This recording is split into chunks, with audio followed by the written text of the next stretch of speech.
Thank you for joining this timely presentation of the state of U.S. immigration. I'm Sarah Busey, Vice Chair of the Immigration Team for the Alliance for Action in Green Valley. Our members inform ourselves and others to advocate for fair legislation policies on immigration.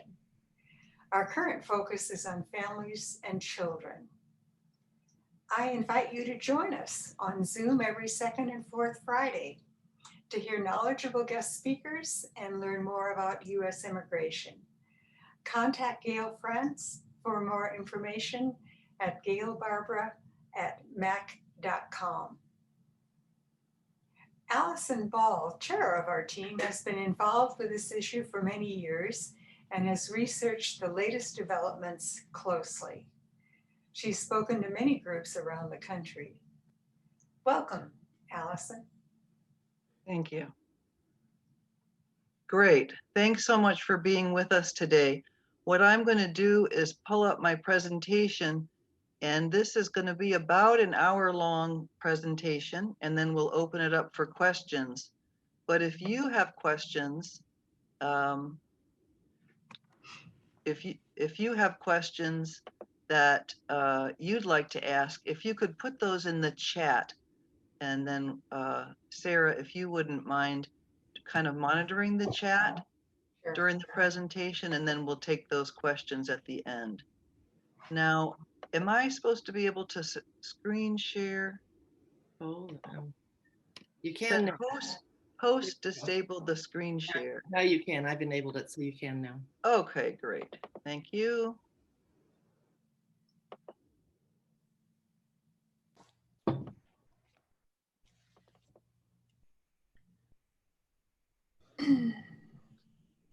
Okay, I'm trying to hit my slideshow here.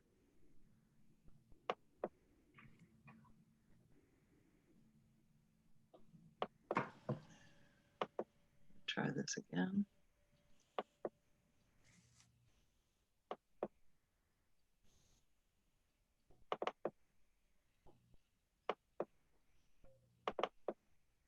There we go.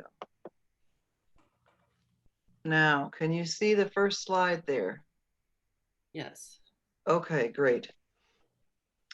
So as I said, if you have questions, if you could put those in the chat as we're going through it, Susie or Sarah, if there's any reason you think I should stop and answer questions or make a clarification, I'm happy to do that. But otherwise, I'm going to plow through this. There's a lot of information. And if there's no other questions at this point, we'll get started with the presentation. First, this is an overview of what we're going to talk about today. Really, I wanted to start with an overview of U.S. immigration and talk about how we have pathways to citizenship in our laws. I'm going to talk through some recent immigration changes that have been made from the Trump administration and what we think Biden and his administration will do coming in. I want to talk for a minute about why should I care, or why should you care, or why should Americans care about immigration at all.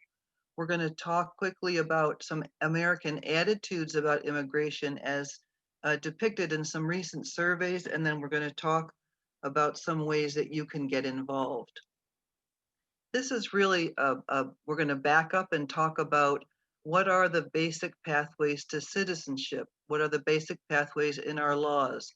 Now, this comes from the 1965 Immigration and Naturalization Act, which is the basis for all of our immigration.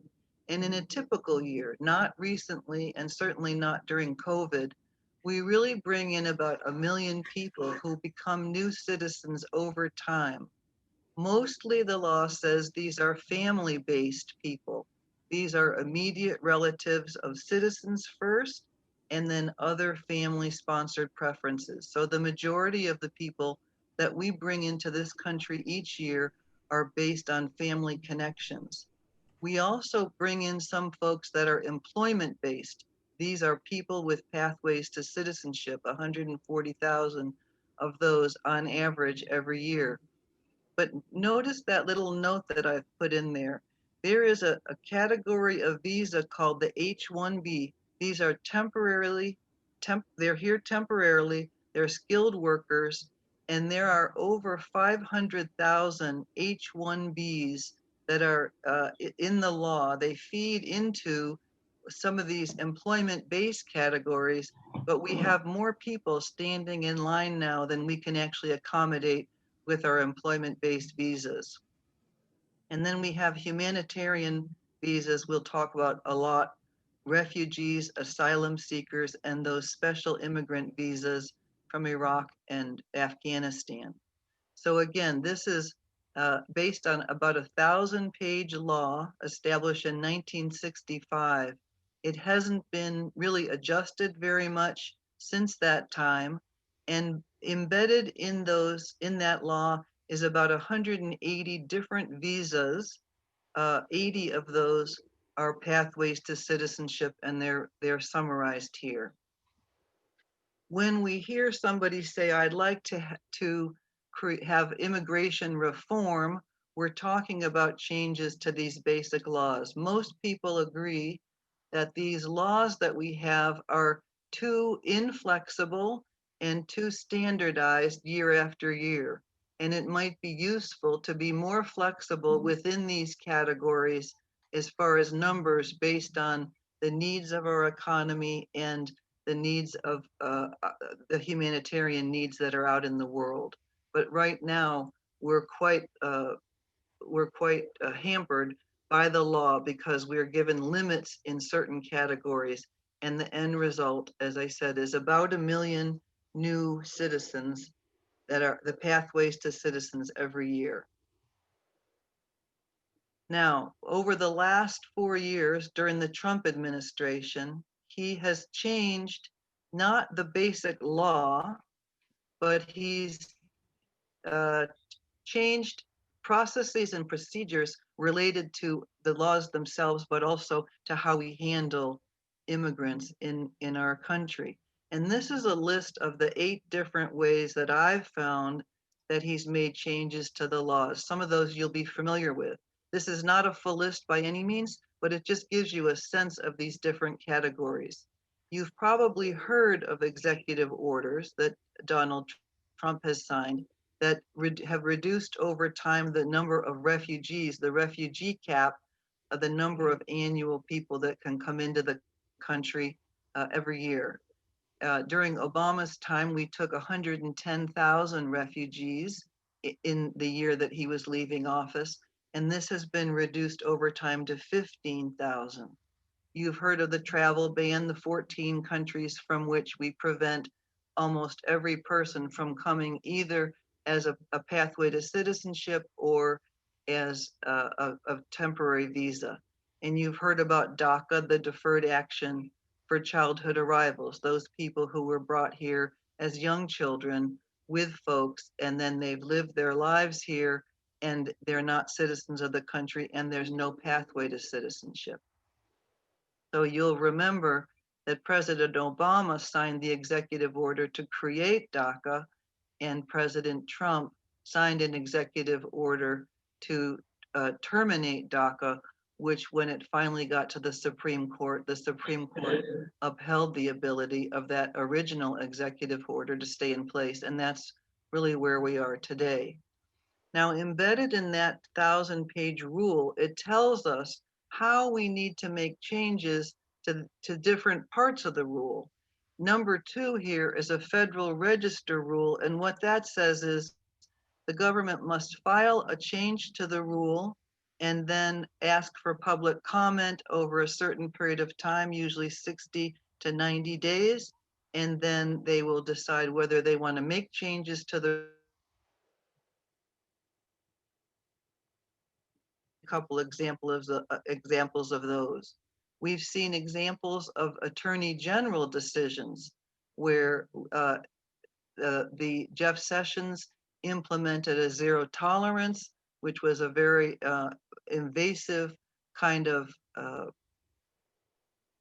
regulation that forced people coming across the border to be treated very differently than they had in the past.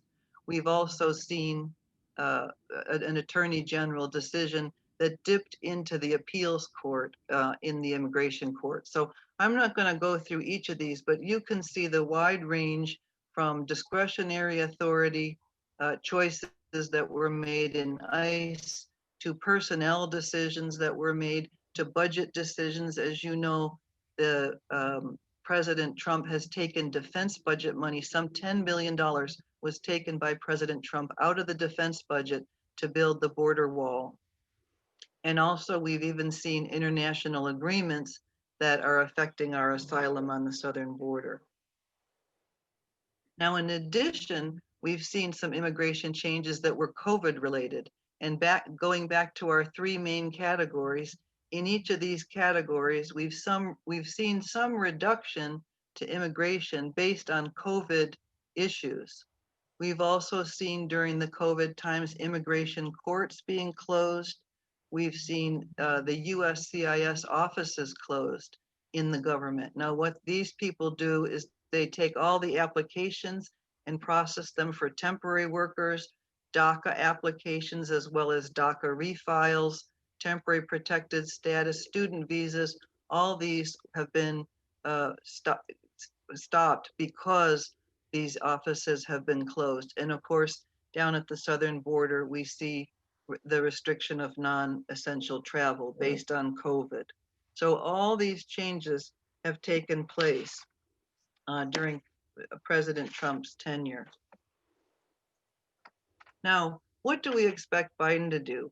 I'm happy to report that we are getting very positive signals from the Biden-Harris administration that they realize how important U.S. immigration is to our country, and they are expecting out of the gate to start to reverse some of the policies that were implemented by the Trump administration. And in addition, we're getting some signals that they may be supporting going beyond that. So this is a list of the issues that you've seen and heard about in the news related to immigration. We expect these to be reversed, and those are the top 6. But the bottom 4 are going above and beyond. There is some possibility that President Trump will recognize the frontline COVID workers, not only for monetary relief, but for pathways to citizenship. We're hearing things like he's saying he would support a pathway to citizenship for 11 million unauthorized residents who are currently here. This is not an unusual move. You remember Ronald Reagan in 1986 had what's called a regularization or an amnesty, where 3 million people who lived here in the United States were put on a pathway to citizenship. We had regularizations in 1972, 1948, 1924. These are standard operating procedures for the US to give, at points in time, give people an opportunity to become citizens. We haven't seen this since 1986. Alternatives to detention. Some of you know that the detention for immigrants in the US is a civil charge, but often they are kept in federal detention facilities that are criminal in nature. They're for criminals, and there are many alternatives to detention that ICE has been experimenting with that basically show that alternatives to detention are more cost effective and lead to just as high instances of people showing up for their court dates. So while the big objection to letting people out of detention is that they won't show up for their court case, studies show that they actually do with alternatives to detention that include caseworkers. And the workforce, all of the large companies would like to see the US have very different laws and regulations related to the workforce that we need. And you'll see in a minute some of our statistics from the economy that support this. So as I said, we're cautiously optimistic about what Biden is interested in doing. What we're looking for is more people who are willing to step up and urge their people in Congress, urge their representatives to support this legislation. Because as you know, we really want to make some basic changes to our immigration law, and that's going to take votes by both houses of Congress as well as Biden to sign off on it. Now, why do I care? This was a chart that I found that was very impactful for me. Let's go back to the statement in the very beginning where we said about 1 million or even a little more than 1 million people are projected to get onto pathways to citizen every year. If you look at the far right columns, the blue is 2016 and the orange is 2021 projected for next year. And what you see is a significant drop between the number that was brought in 2016 and what we project. We basically are saying we're going to cut in half the legal immigration coming into this country next year. And for the next few minutes, we're going to talk about why that matters to us. Why should we care? Why should anybody in this country be interested in this issue of immigration dropping so significantly? To me, there are two important reasons why immigration is important to us. The first is the US economy, and the second is our world leadership. So let's look at those a little more closely. The US economy, and economists are pretty agreed on this point, really depends on immigrants. More and more I'm seeing articles about this now. First of all, the growth in our economy is really dependent on immigrants as a main driver of the workforce. What we know is that the US economy, 2% of our growth per year is based on the assumption that we'll have 1 million new immigrants per year, as far as we need workers and we need wage earners in the economy. The second thing we know is that our creativity very much depends on the immigrants that we are bringing into the country. We know that new companies that are started up provide employment for not only immigrants, but the native-born Americans. And we also know that 44% of today's Fortune 500 companies were founded by immigrants or their children. And so what this says is, person per person, these immigrants who are coming into the country are more creative, they're starting up more companies, and they're providing more employment for those of us who are native born. The other thing that I just wanted to bring up is that our economy historically has benefited from the international students that we brought into our universities. That these students come in, there is a provision in our law that says if you've been an international student here, you're given a grace period of 1 year or 2 to find work here, and then you can move into one of these other visa categories, either a temporary work visa or an employment-based work visa.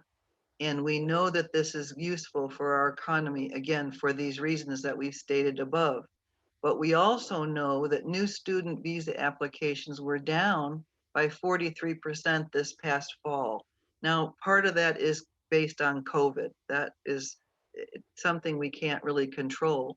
But we also know that the enrollment of international students is down by 16%. So again, down the line, this is going to impact our economy because we need these people to come into the workforce.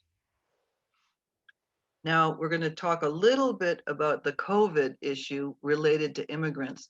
One of the things that COVID has uncovered is just how significant these immigrants are to our economy. Recently, I attended a conference where someone from one of the unions was speaking, and she was talking about how the immigrants in this country are basically working in the service industries, and these service industries are what she called job enabling jobs. These are the jobs that are done in our homes that allow us to go out and have our own jobs. They are domestic workers, they're the nannies, they're the home health care people, they're the cleaning people, they're service employees in nursing homes, they're janitors and clerks. So the infrastructure of our economy is based on these job enabling jobs that allow us to go out and have the jobs that we do. We also know that there are 263,000 immigrants, people who are foreign born, who have medical training and language skills, but they've not been able to achieve their US licenses yet. So we have doctors, nurses, therapists in the wings. And at a time when we really need these people to pitch in and help during COVID, when our hospitals are bulging at the seams and there's these workers are so stretched, we can't bring these people in because they're not licensed. So this is yet another resource that we could maybe bring along to support our economy. The other thing that I think is interesting that we've uncovered now is that of the 11 million unauthorized or undocumented in this country, 7 million of those unauthorized work in the economy, and 5 million of those are COVID frontline workers and have been deemed essential by a Department of Homeland Security's report. These are farm workers, food processors, food services, home, child, parental care workers. All of these people, again, this is the underpinning of our economy, and these jobs are being held by unauthorized folks in our economy, but they're needing to continue to go to work because they need the money, but they're in the highest risk for COVID. So again, I think COVID has uncovered what some people have known, but it's interesting for me to now read the statistics and how sharp they are. Also, those DACA recipients, we know that those with DACA status, even though they're not citizens, have permission to get driver's licenses, to go to college, and to go to work, and that 300,000 of those DACA recipients are frontline healthcare workers. So one of the things we are hearing Biden talk about is giving pathways to citizenship for this group, for the DACA workers. We've also heard about pathways to citizenship for the frontline COVID workers. So all these things are being discussed right now as possibilities for the future. So again, what we've just been talking about is how important are immigrants to our economy. That's one of the reasons why immigrants are important to America and to Americans. Now, the second reason is based on world leadership and national security.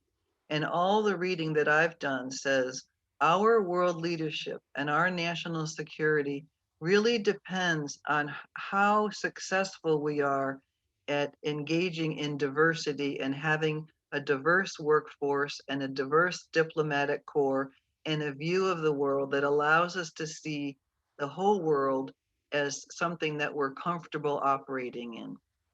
We know, for example, and we know that humanitarian aid improves national security, and it's one of the things I'm reading about Biden, that he's saying he must step up the amount of money that we are giving to these Central American countries. This is going to be one of the reasons. This is going to be one of the reasons why we're not going to have the root causes continue in Central America that are sending people north. If we can help create a safer, more economically viable place for the people in Central America to live, they won't be coming north.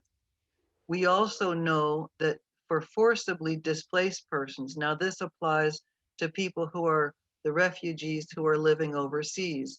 We know that these people tend to move to other places in their region that are poor. And so if we let them stay there and we don't help out in humanitarian aid purposes or by taking these refugees, if we're not participating in this world event that is these displaced persons, we're going to be allowing them to continue to live in places that are going to just foment more trouble and more terrorism. So this humanitarian aid piece of national security is very important.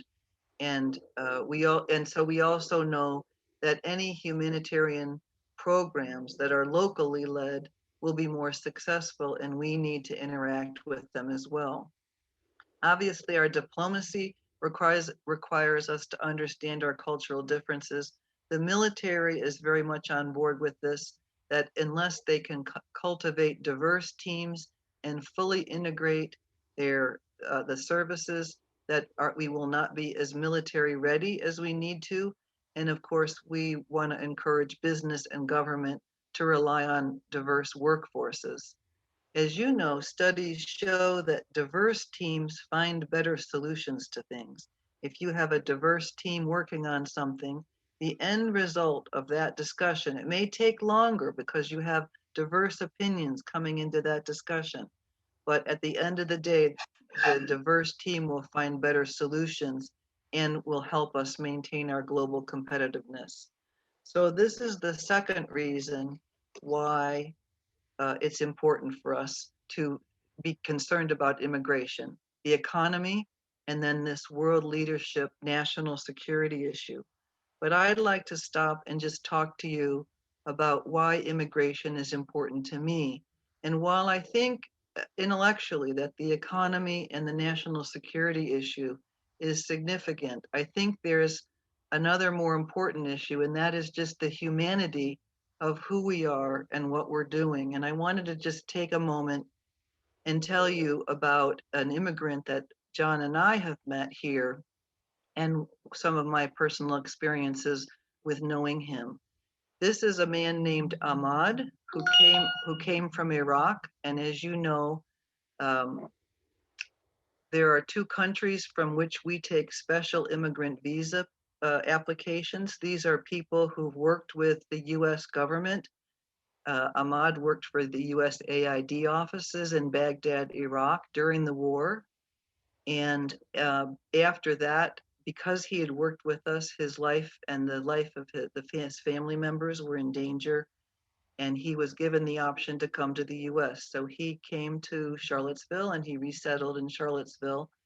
And at one point, you may know that I work with immigrants here in the resettlement of refugees here in Charlottesville. At one point, Ahmad went to the IRC, to the International Rescue Committee, and asked if there was someone who could be a life coach for him. And we had our first meeting over coffee one day. And I said, I really don't know what a life coach is. And he said, well, neither do I. And that's how we started. And one thing led to another. And it turns out that he got to know me and my husband, John, very well over time. And we just came to love him. We sort of had told him we were going to adopt him into our family. At the time we first met, he was about 32. And here we are 5 years later. And since then, he has moved up in his career and he now works for UVA in the financial aspects of UVA. He's gotten his MBA at night at James Madison University, and he's become an American citizen. And we are just so proud of him and who he is and what he's done. And what we've tried to do is really weave him into our lives and weave us into his life. So we've been to his house and we've had dinners with him and his friends. When he was made a citizen, we threw a party for him, and some of our friends came. A lot of his friends came. A lot of his university friends came.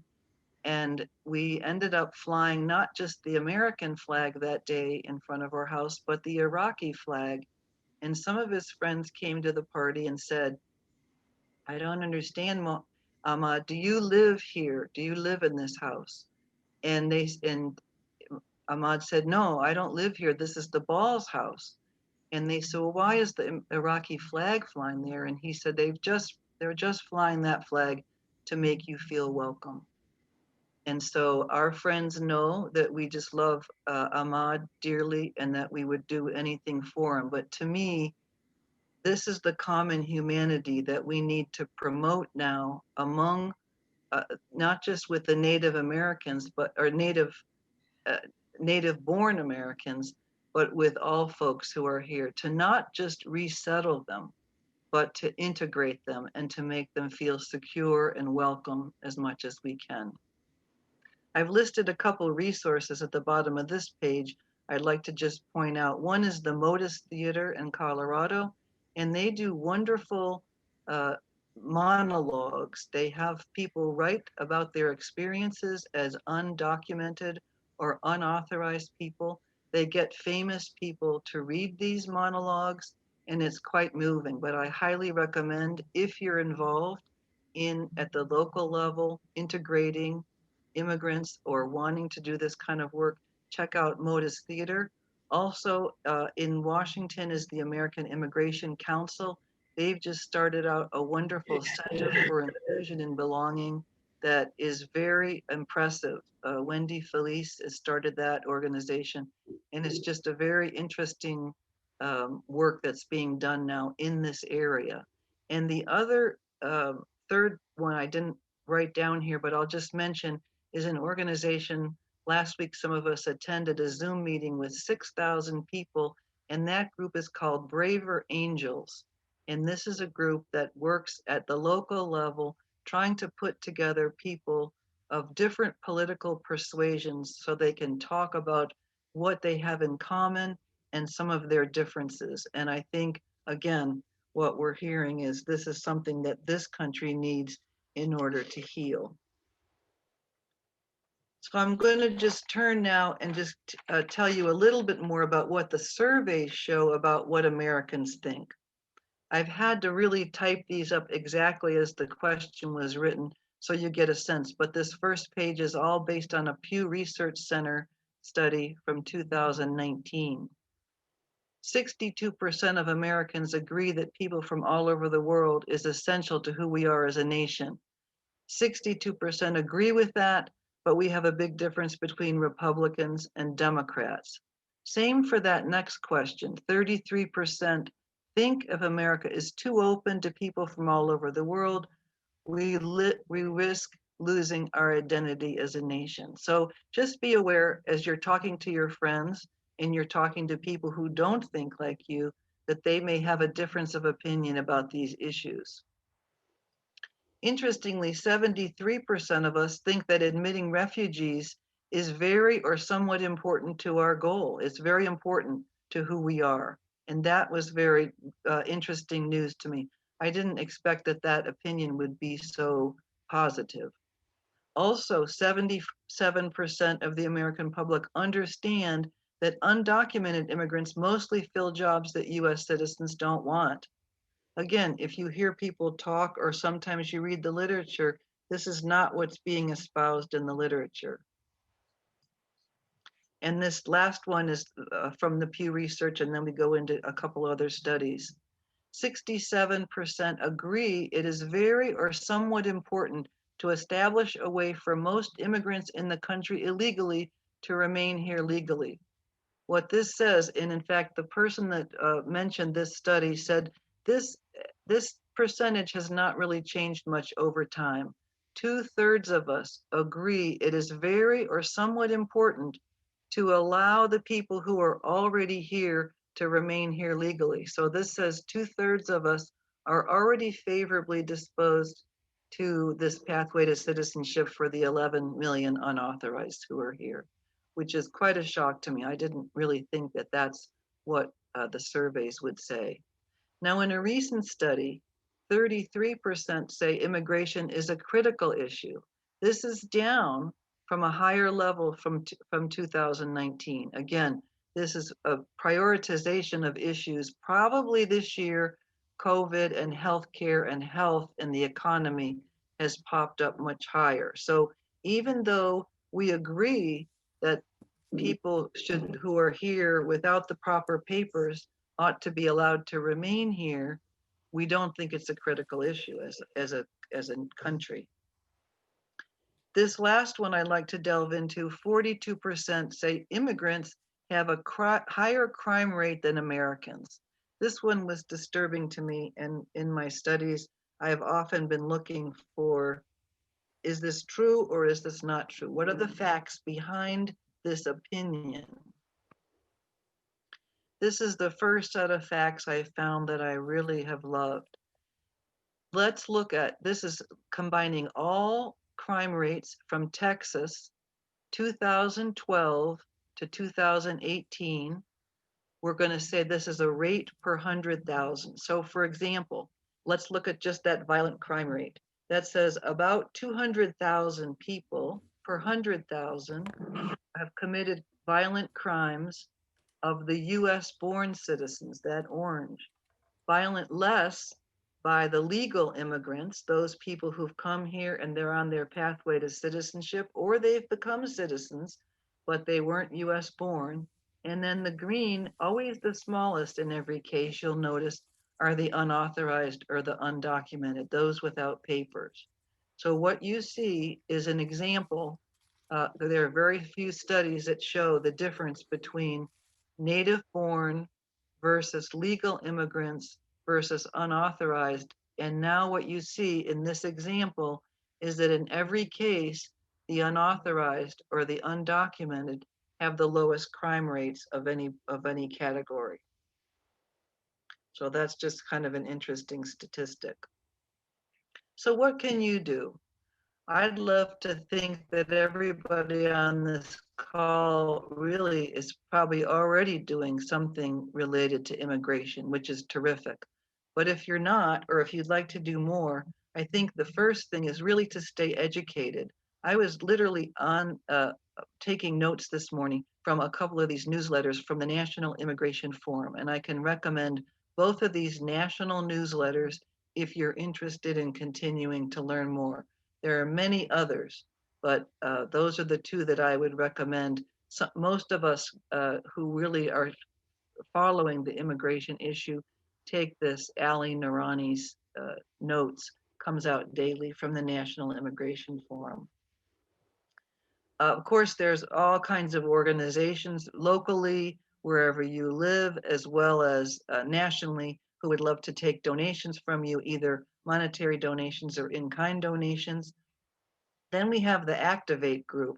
This is American people influencing the government and focusing the attention on certain issues. You may be aware that if you go into your browser and you type democracy.io, you put in your address, that will give you both your senators as well as your congressperson, and you can write immediately to them the same letter. I've actually set up for myself a goal of writing to my senators and congressmen every week. Usually it's about something related to immigration, but not necessarily. After the impeachment, I sent a quick email to my two senators. Generally, these emails are very short, 1 or 2 sentences. I know that at the staffer level, at the Senate office, they're just going to make a tick mark. We got an email, yay or nay on certain issues. I want to be one of those tick marks. So it's got to be quick for me to go in, and I write 2 or 3 sentences. But after the impeachment, I wrote to my two senators, please remove President Trump if you get the chance to vote on it. So that was my, and don't blink was my message. So this is something that everyone can do. And in a minute, I'll tell you how you can get more involved in this way with immigration issues. But all these things are needed. Sending notes to your state and county and federal officials, letters to the editor are very important, postcard campaigns, standing on the corner, drawing attention to what matters most. And then, of course, we have the participate, volunteering at the local level, and all manner of work needs to be done. And again, this is the job of knitting together the community. This is allowing people who've come here, who are resettling in America, can get a chance to not only integrate, but befriend the people around them and feel welcome and become the best selves that they can.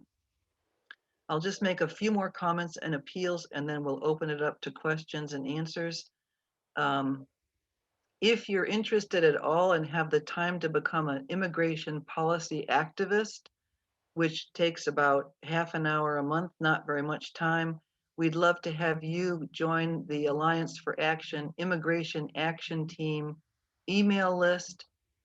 We send out 2 calls to action per month where we ask people to contact their government or talk with friends about something or some issue related to immigration.